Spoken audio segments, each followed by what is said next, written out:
Good morning and welcome back to Coffee Break.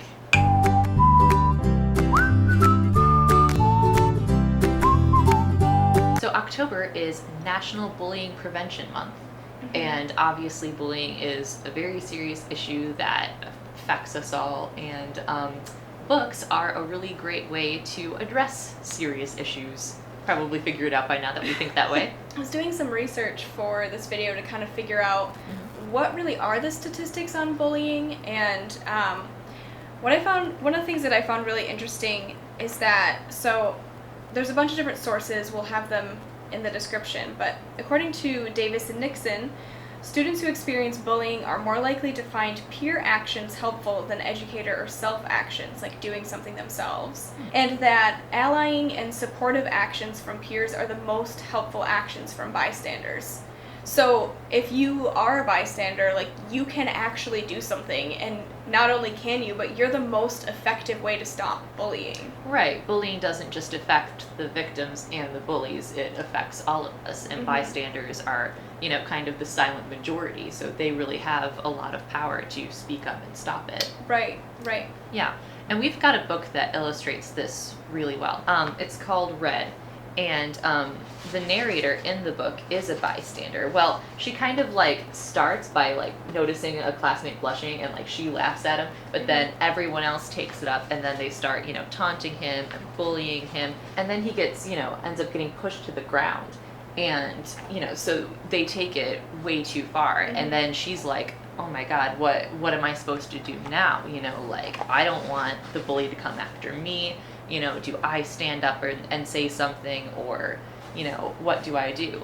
And eventually, the teacher asks what happened, and she, finds the courage to raise her hand, and it turns the tide. Everyone starts speaking up, and suddenly it's the bully who's in trouble, not the victim.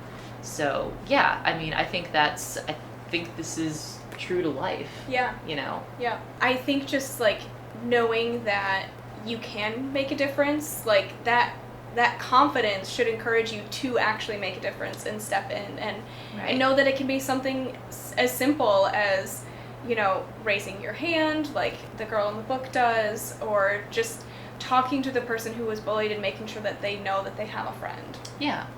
I think another hard part of bullying is when you're a parent or a teacher and you see it happening and you don't know the best way to intervene without making it worse. Yeah, because, adults are kind of removed from the situation. It's usually a peer-on-peer kind of thing.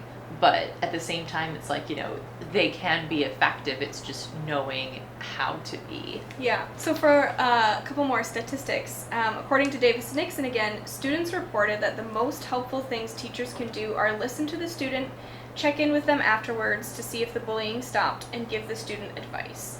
So I think those things, and just having a way to breach the conversation of bullying is huge. Yeah.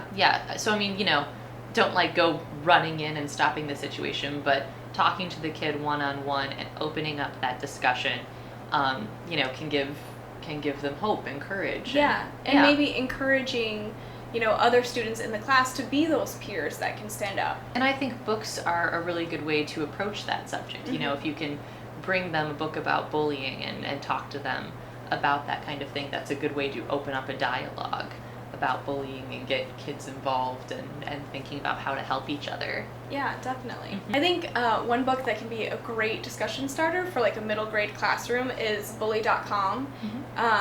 This novel also touches on cyberbullying, which is kind of a different animal than traditional bullying, right? And cyberbullying, I think, more touches everyone. Yeah. We actually are giving away this book this month. Yeah, along with this one, which is Big Bad Sheep, and this is about a bully, but in sheep form. Right. And it's got kind fun of little illustrations. A humorous way to approach the topic. Yeah, this is more lighthearted. But you can enter to win both of these books by tomorrow night at 11:59 p.m. Eastern Standard Time.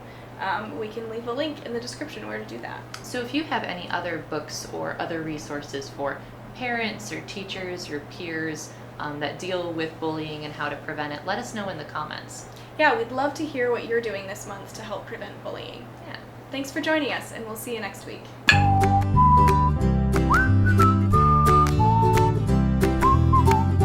Snorkel! We just needed something fun. It's a fun word, snorkel.